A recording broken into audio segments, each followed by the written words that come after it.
తెలుగు ప్రజలందరికీ good news. Amaravati రాజధానిలో కీలక ఘట్టం ముగిసింది.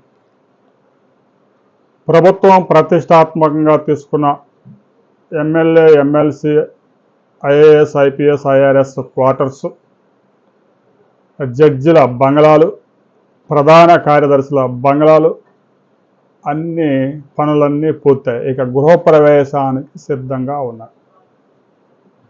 ఇక ప్రభుత్వం నిర్మిస్తున్న ట్రంక్ రోడ్ల నిర్మాణం వచ్చే ఏడాది చివరి నాటికి మొత్తం కంప్లీట్ చేయడానికి పనులు శరవేగంగా జరుగుతాయి. వర్షాకాలంలో కొంచెం ఒక 4 నెలల పాటు ఇబ్బంది పెట్టినా ఆ తర్వాత ఏర్పడ్డ డ్రై పొడి వాతావరణం పనులకు బాగా కలిసి వచ్చింది. మరో 2-3 నెలల పాటు ఇదే పరిస్థితి కొనసాగే అవకాశం ఉంది. ఇక జూన్లో 1-2 వర్షాలు నమోదైనా కూడా అవి పెద్దగా ఇబ్బంది పెట్టకపోవచ్చు. ట్రంక్ రోడ్ల నిర్మాణం ఇప్పటికే కొన్ని ప్రాంతాల్లో తార్ రోడ్డు కూడా వేశారు కాబట్టి ఆ మెటీరియల్ ట్రాన్స్పోర్ట్కి కూడా ఇబ్బంది లేదు. అయితే ఎమ్మెల్యే, ఎమ్మెల్సీ, ఐఏఎస్, ఐపీఎస్ బంగ్లాల్లో మరో వారం రోజుల్లో గృహప్రవేశాలు జరగబోతుంది. అయితే వాటిల్లో ఎమ్మెల్యేలు, ఎమ్మెల్సీలు నివసిస్తారా? ఐఏఎస్, ఐపీఎస్ అక్కడే ఉంటారా? జడ్జిల బంగ్లాల్లో నివాసానికి అనుకూలమైన వాతావరణం ఉందా అంటే ఖచ్చితంగా ఉందనే చెప్పాలి. మౌలిక సదుపాయాలన్నీ అభివృద్ధి చేశారు. సీడ్ యాక్సెస్ రోడ్డుకి అనుసంధానం జరిగింది. చక్కని రవాణా సదుపాయం ఏర్పాటు చేశారు. ఒక్కసారి క్వార్టర్స్ ప్రారంభించిన తర్వాత ప్రతి ఒక్కరూ అక్కడే నివసించాలనే ఆదేశాలు కూడా జారీ చేయబోతున్నారు. ఇక అమరావతి రాజధాని దేశంలోనే మెడికల్ టూరిజం హబ్గా తయారు కాబోతుంది. దేశంలో ఎక్కడా లేని విధంగా అమరావతి రాజధానిలోనే 4 మెడికల్ కాలేజీలు మరో 2 సంవత్సరాల్లో ప్రారంభం కాబోతాయి. తాజాగా 2,500 కోట్లతో నిర్మాణం కాబోతున్న స్విమ్స్ మెడికల్ కాలేజీని ప్రతిష్టాత్మకంగా నిర్మించబోతున్న కాలేజీకి ముఖ్యమంత్రి చంద్రబాబు నాయుడు శంకుస్థాపన చేశారు. ఎన్టీఆర్ బసవతారకం క్యాన్సర్ హాస్పిటల్ పనులు శరవేగంగా జరుగుతున్నాయి. మరో 2 మెడికల్ కాలేజీలకు సంబంధించి కూడా ప్రభుత్వంతో చర్చలు జరుపుతూ ఉన్నాయి. కేవలం ఒక 200 చదరపు కిలోమీటర్ల పరిధిలో 4-5 మెడికల్ కాలేజీలు పనిచేయడం అనేది దేశ చరిత్రలో ఎక్కడా లేదు.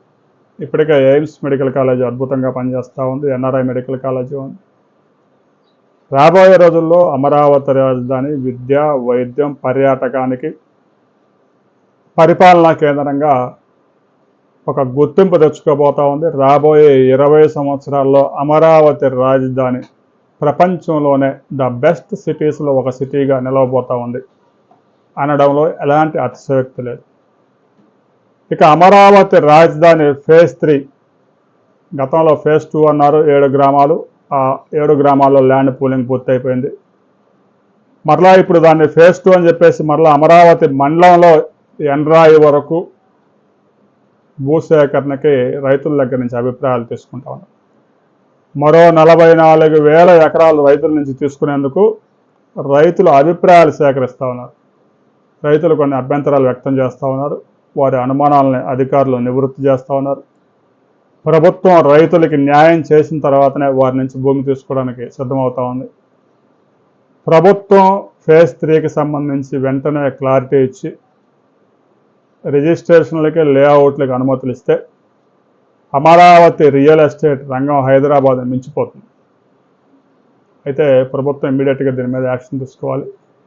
ఫేజ్ 3కి సంబంధించి ఏ గ్రామాల్లో భూసేకరణ చేయబోతున్నారో ఆ గ్రామాలు ప్రకటించి మిగతా ప్రాంతాల్లో లేఅవుట్లకి, రిజిస్ట్రేషన్లకు అనుమతి ఇవ్వాలి. లేదంటే ప్రభుత్వానికి ఆదాయానికి గండిపడుతుంది. రైతులు ఏదైనా అమ్ముకోవాలన్నా కూడా ఇబ్బందిని తలెత్తాం. ఏ గ్రామాల్లో అమరావతి మండలంలో 12 గ్రామాల్లో, పెదకూరపాడు మండలంలో 2 గ్రామాల్లో 44,000 ఎకరాలు ప్రభుత్వం భూమి ల్యాండ్ పూలింగ్ చేయబోతూ ఉంది. ఇప్పటికే ఆయా గ్రామాల్లో రైతుల నుంచి అభిప్రాయాలు సేకరించారు. ఎంతమంది భూమి ఇవ్వడానికి సిద్ధంగా ముందుకు వచ్చారు, ఎంతమంది వ్యతిరేకిస్తూ ఉన్నారు అనే వివరాలతో మరో వీడియోలో మనం కలుసుకుందాం.